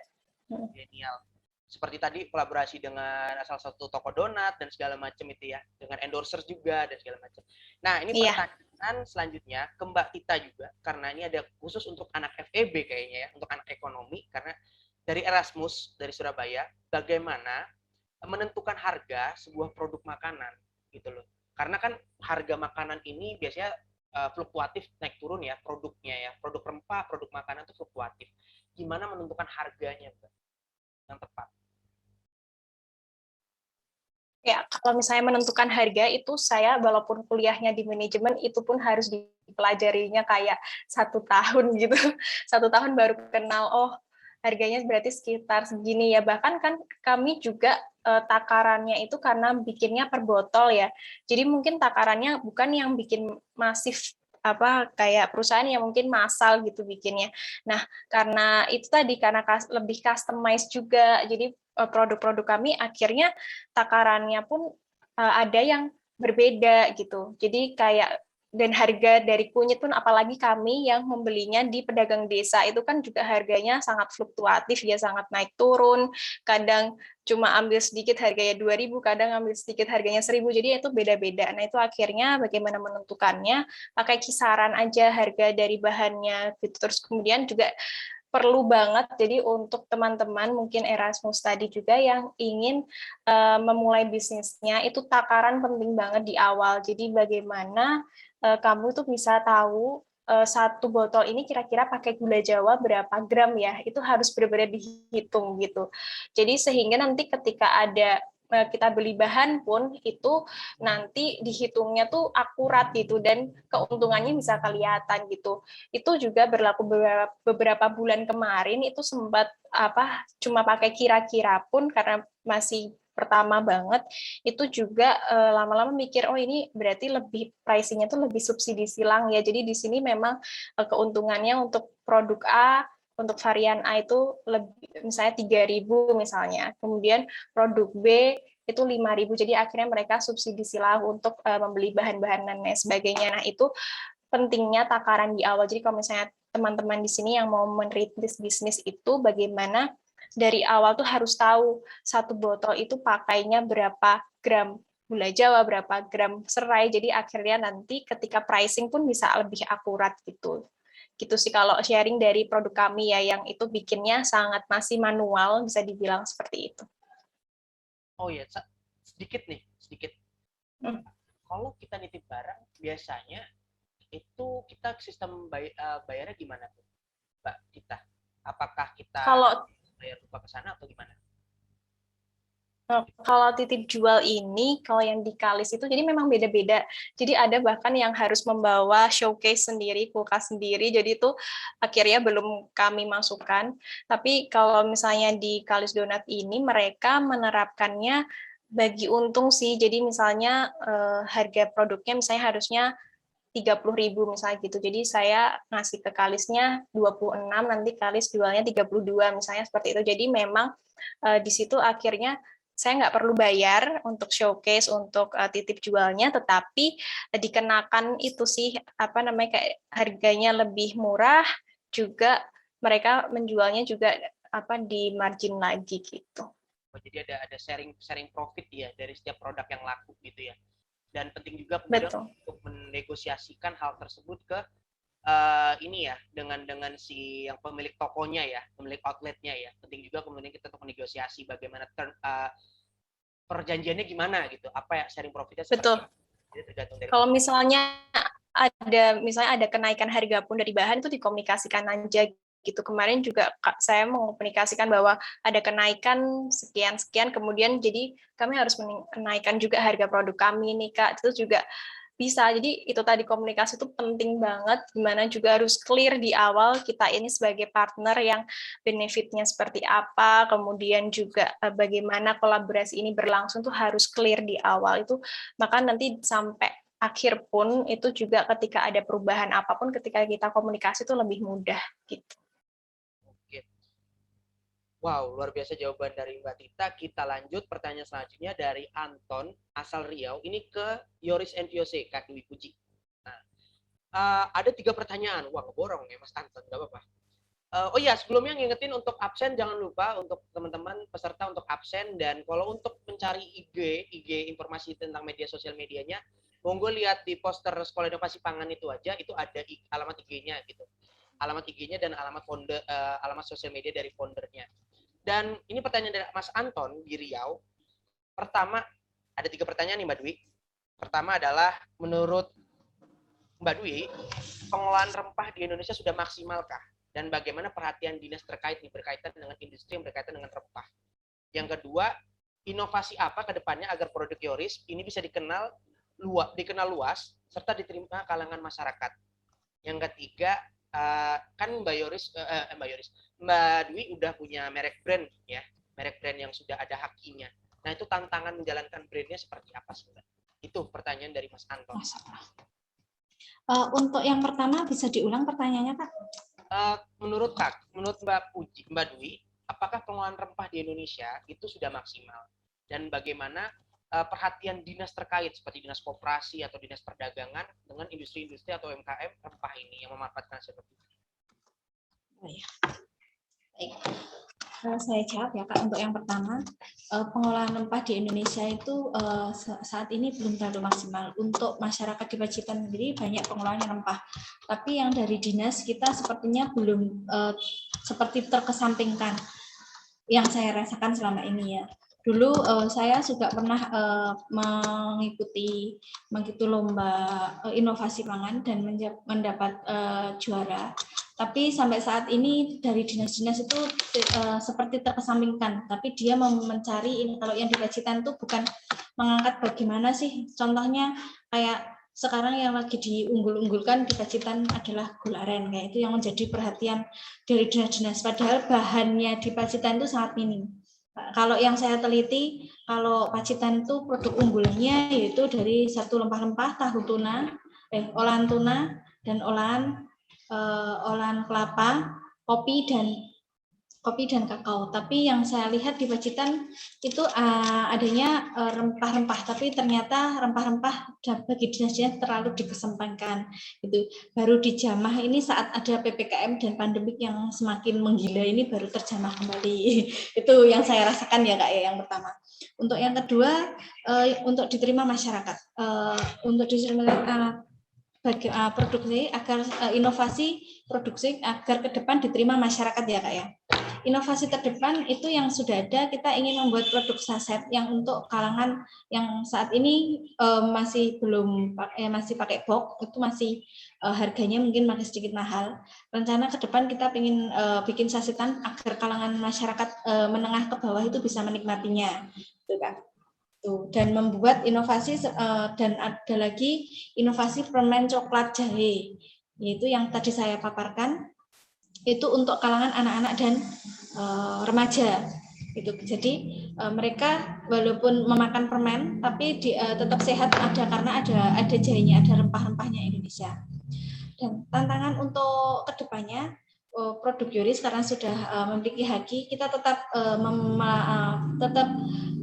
berinovasi dan juga pemasaran. Yang kemarin itu kita mencoba promosi melalui TV swasta, dan kedepannya kita akan ini sudah masuk ke BPOM. Setelah BPOM nanti akan ke HCCP. Untuk HCCP itu kita main ke segmen luar negeri. Itu kalau BPOM dan HCCP itu untuk segmen ekspor. Itu yang akan kami lakukan ke depan. Itu Kak. Terima kasih. Jadi sangat-sangat ekspansi bisnis ya. Semoga bisa jadi salah satu industri olahan rempah terbaik di Indonesia ya Mbak ya. Amin. Kemudian ini Mbak, ini pertanyaan yang klasik sih dari Pak Dani dari Semarang. Bukan Pak Dani, dari Irenia Justicia Surabaya. Gimana memberikan solusi berkaitan dengan expired dari sebuah produk, karena kan rempah itu alami, kemudian pasti ada resiko expirednya gitu Kak. Ini pertanyaan untuk saya Kak. Ya, untuk expired, untuk produk Yoris sendiri expirednya itu 1 tahun. Kalau produk Yoris itu expirednya nanti akan mencair Kak, gitu.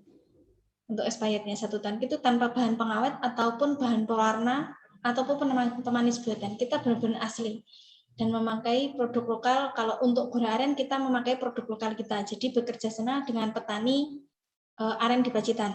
Mungkin aren di Pacitan agak mahal ya daripada kota-kota di Jogja ya Mbak Titah ya mungkin. Maka penjualan Yoris juga agak sedikit mahal karena bahan baku arennya yang mahal gitu kan. Tahu dari setahunnya itu gimana Mbak? Tahunnya produk Yoris 1 tahun itu kita dulu bekerja sama dengan sewaktu uji nutrisi, kita kan sudah ada uji nutrisi ya Kak ya. Itu kita bekerja sama dengan Dinas Kesehatan dan juga lab mengetahui bagaimana sih gitu. Akhirnya ternyata produk Yoris itu kalau selepas 1 tahun itu akan mencair dan baunya akan berbeda gitu. Jadi pernah lakukan uji lab ya Mbak ya? Iya, jadi kita saat uji nutrisi bekerja sama dengan Dinas Kesehatan setempat dan juga dari pihak uji nutrisi itu. Jadi memang ada sedikit tantangan lah kalau untuk usaha rintisan, khususnya kalau Yoris kan sudah cukup besar ya Mbak untuk membiayai penelitian misalnya. Tapi kalau untuk UMKM kan mungkin yang baru merintis akan mengalami sedikit ini tantangan ya untuk kemudian bisa meneliti produk tahannya sampai seberapa lama, khususnya dalam hal bahan-bahan alami ya Mbak ya. Itu bekerja sama dengan Dinas Kesehatan setempat Kak. Nanti kita membawa sampel, waktu itu kita membawa sampel, terus sampel itu nanti dibawa ke diendapkan. Berapa sih? Kita membawa sampel itu kita di dalam ruangan berapa, di luar ruangan kita endapkan. Setiap akhirnya dari 1 bulan, 3 bulan, 4 bulan, ternyata hasilnya masih bagus. Itu yang kami lakukan ya. Untuk produk UKM yang mungkin baru awal-awal ya Kak ya. Mungkin itu untuk kalau uji nutrisi mungkin pembayarannya agak mahal ya. Jangan khawatir, ada kerjasama dengan Dinkes ya Mbak ya? Iya, kita setiap 2 bulan sekali atau 3 bulan sekali Dinas Kesehatan itu selalu mengecek ke rumah produksi kita gitu. Jadi rumah produksi kita setiap 3 bulan atau 2 bulan sampai 3 bulan itu pasti akan dicek dari pihak dinas puskesmas setempat atau dinas kesehatan setempat untuk melihat apakah dari segi kebersihan, dari segi apa yang kita gunakan itu juga dicek terus. Jadi setiap 3 bulan sekali pasti ada sertifikat higienitasi. Gitu, Kak. Jadi emang ada bantuan lah. Jadi jangan takut kalau untuk UMKM karena akan ada bantuan dari dinas kesehatan berkaitan dengan uji-uji yang seperti itu ya, Mbak ya, uji-uji labnya seperti itu. Okay. Maaf Kak, suaranya kecil banget makanya nggak kelihatan agak. Jadi oke. Ini saya nah gitu Kak. Jadi ada bantuan lah ya Mbak dari dinas-dinas terkait berkaitan dengan uji yang mungkin nggak ada mungkin karena UKM mungkin saat ini kurang terperhatikan karena adanya pandemik yang sangat-sangat luar biasa ini. Mungkin itu agak kesulitan. Apalagi seperti saya yang masih mau pendaftaran BPOM ini juga kesulitan karena adanya pandemik itu, Kak. Oke, mungkin kalau ada orang BPOM di sini bisa mendengarkan keluhan dari UMKM nih kalau ada. Iya, BPOM. Dan juga untuk BPOM juga kalau mungkin ada yang dari BPOM ya, dari peserta dari BPOM bisa untuk UMKM itu biasanya itunya diturunkan lupa Kak. Oke, nanti mungkin nanti ingat mungkin nanti ya Mbak ya. Iya Kak. Tapi kita kalau BPOM kita kerjasama dengan dinas Kak biasanya. Oke. Iya, BPOM bekerjasama dengan dinas. Atau dari pihak Bank Indonesia juga akan memfasilitasi bila kita menjadi binaannya Bank Indonesia. Binaan Bank Indonesia. Oke, berarti ada perusahaan-perusahaan juga dan BUMN juga yang kemudian mau melakukan kerjasama membina UKM ini untuk seperti halal ya, seperti halal itu kita dapat biar kita halal kita bisa dapat dari instansi seperti dinas koperasi, dinas Disperindak, seperti itu, seperti rumah BUMN itu yang dinaungi mungkin dari daerah satu daerah lain berbeda ya, rumah BUMN-nya dari BRI ada, dari PLN ada, dari Telkom kayak gitu. Itu memberi fasilitasi dari Haki, halal kayak gitu. Oh, banyak jadi fasilitas yang diberikan dari binaan BUMN. Oke, pertanyaan selanjutnya untuk Mbak Tita dari Mas Dani Pur. Nah, ini pertanyaannya cukup filosofis nih. Bagaimana cara membangun value dan metodenya seperti apa sih dalam membangun value? Untuk Mbak Tita, monggo Mbak. Oh ya, kalau saya pribadi ya, pengalaman saya pribadi itu value itu akhirnya saya bangun karena dari diri saya sendiri. Jadi mungkin ini terdengar klise bahwa why-nya itu harus kuat gitu. Saya juga belajar itu dari kemarin webinar dengan pendirinya Agradaya. Ketika mau mendirikan bisnis, apalagi yang pengen menjual ataupun pengen mengedukasi value-nya itu why-nya harus kuat. Jadi karena saya ini awalnya juga itu dari keresahan saya pribadi terkait, jadi bukan karena saya tahu produk ramah lingkungan sedang booming, terus akhirnya saya pengen ikut-ikutan bikin produk ramah lingkungan, bukan karena itu, tapi value itu akan kuat ketika founder ataupun orang-orang mungkin kalau udah punya karyawan itu kuat di dalamnya juga gitu. Menurut saya itu sih bagaimana akhirnya menciptakan dan membangun value yang kuat itu tuh akhirnya ya dimulai dari kita sendiri, bahwa kalau dari kasus untuk dunia ini kan karena saya sendiri yang sudah mengubah ataupun sudah berusaha menerapkan gaya hidup ramah lingkungan sejak 2020, kemudian saya ingin mengajak lebih banyak orang akhirnya memasukkan value-value yang ada dalam diri saya itu ke bisnis itu, seperti itu. Jadi mungkin seperti itu sih kalau jawaban versi saya gitu ya. Akhirnya balik lagi ke diri kita masing-masing gitu. Oke, terima kasih. Jadi metodenya balik lagi dengan diri kita masing-masing dan value-nya itu memang kita sendirilah yang menggali dan mencarinya gitu ya, Mbak ya. Mbak Tita ya. Betul. Oke. Suara saya jelas ya? Suara saya, aduh ini mohon maaf. Jelas. Alhamdulillah sekarang udah jelas. Suara saya kejatuh-jatuh.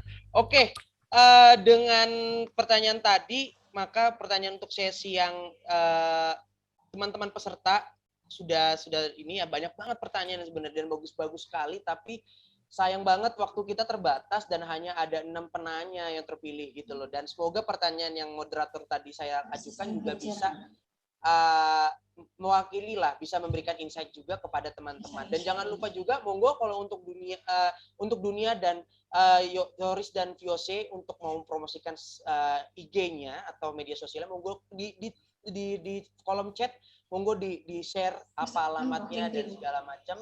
Dan jangan lupa juga jangan lupa untuk follow Sekolah Inovasi Pangan dan Forbil Institute. Terakhir sebelum saya serahkan ke MC, ada 5 nilai yang saya membelah diri dari para inovator-inovator yang hebat ini. Pertama adalah effort. Jangan pernah menyerah, karena kritik, kemudian tantangan, kemudian cobaan itu merupakan salah satu step atau salah satu tahap yang harus kita lalui kalau kita ingin menjadi seorang wira swasta. Karena memang seperti kita katakan tadi, menjadi wira swasta adalah pilihan kita, dan kita bisa tanya hampir ke seluruh Indonesia, sedikit sekali keluarga yang merekomendasikan anaknya untuk jadi wira swasta, karena itu tantangannya luar biasa. Yang kedua adalah ide. Jangan pernah berhenti untuk mencari ide. Ide bisa lahir dari referensi, seperti Mbak Mbak Tita tadi lahir referensinya dari riset dia dan pengalaman pribadi. Kemudian Mbak Dwi idenya lahir dari melihat lingkungan sekitar, melihat bagaimana rempah dimanfaatkan dan segala macam. Kemudian ketiga adalah jangan hanya mencari untung, tapi juga harus peduli sosial. Karena dua-duanya inovator kita tidak hanya menitik beratkan pada pencari laba, tapi bagaimana juga kemudian peduli terhadap lingkungan, peduli terhadap petani, membantu masyarakat sekitar, dan yang paling penting adalah peduli terhadap produk lokal. Yang keempat, terus bergerak, karena dengan bergerak kita akan bisa berkomunikasi, bisa menjalin mitra, bisa mendapatkan kerjasama, seperti bagaimana Mbak Dwi mendapatkan mitra dari BUMN misalnya, atau Mbak Tita bagaimana mendapatkan mitra dari outlet-outlet yang ada di Jogja. Itu kan semua didapatkan karena Mbak Dwi dan Mbak Tita terus bergerak gitu. Dan yang terakhir adalah ide yang unik. Ini unik ya, jadi ide yang unik dan memang unik gitu loh. Karena saya pernah menonton sebuah stand up comedy yang dibintangi oleh Panji Pragiwaksono, salah satu entertain di Indonesia juga. Dia mengatakan bahwa buatlah produk yang unik. Jangan hanya karena lebih enak, tapi buatlah yang unik. Itulah kenapa kalau kita lihat hari ini banyak produk-produk yang memasarkan produk mereka dengan rasa-rasa yang unik, rasa jagung. Kita dulu belum pernah nih, tahun 2000-an, saya dulu waktu kecil tahun 2000-an nggak pernah ngelihat permen rasa jagung, tapi sekarang udah banyak rasa jagung. Ada rasa jeruk nipis, bahkan ada makanan ringan dengan rasa cabai rawit dan jeruk nipis. 2000-an dulu nggak ada rasa, paling nggak rasanya rasa keju, rasa jagung bakar, tapi jeruk nipis nggak ada.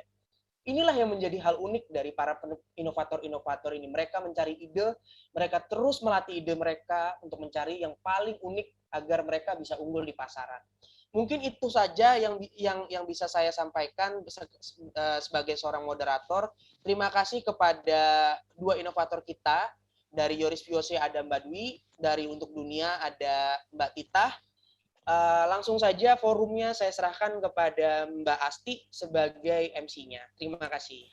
Terima kasih Mas Vicky. Terima kasih ya Mas Vicky sudah menjadi moderator kita sore hari ini, dan tidak lupa juga terima kasih sebesar-besarnya untuk kedua narasumber kita, Mbak Dwi dari Yoris Viose Herbal dan Mbak Tita dari Untuk Dunia ya.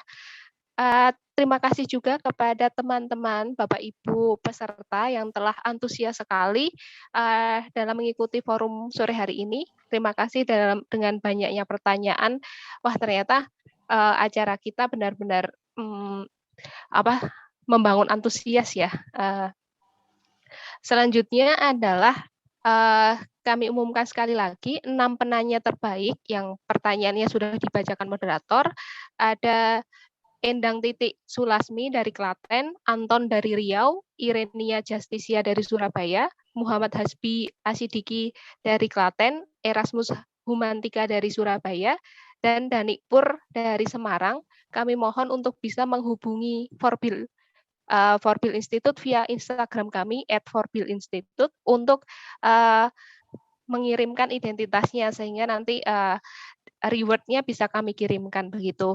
Dan tidak lupa kami ingatkan juga untuk follow Instagram kami di @sekolahinovasipangan_ ya. Nanti Bapak Ibu bisa menanyakan pertanyaan-pertanyaan lebih lanjut lagi melalui platform yang sedang kami rancang. Jadi mohon ditunggu launchingnya ya. Nanti di platform itu Bapak Ibu bisa menanyakan sebanyak-banyaknya dengan inovator yang sudah bergabung. Selanjutnya mohon maaf apabila tidak dapat mengakomodir semua pertanyaan dan mohon maaf sekali apabila ada kekurangan dalam kami menyelenggarakan acara sore hari ini.